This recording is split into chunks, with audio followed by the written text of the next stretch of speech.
Ako si Crisostomo Ibarra, nakilala sa El Filibustrismo na Simon. Ako ay napagkapangyarihan at napagkamayaman na mga alahas. Ako ay ginagalang at pinangingilagan. Pagkatapos ng 13 taon ay bumalik ako upang maghiganti.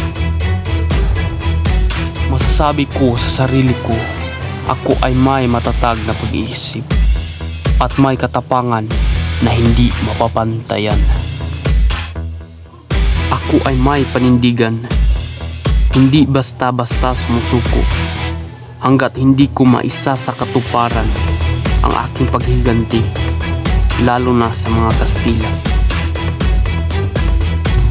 Naglagalag, nagsikap ako para makaipon ng maraming salapi upang maisagawa ang aking layon.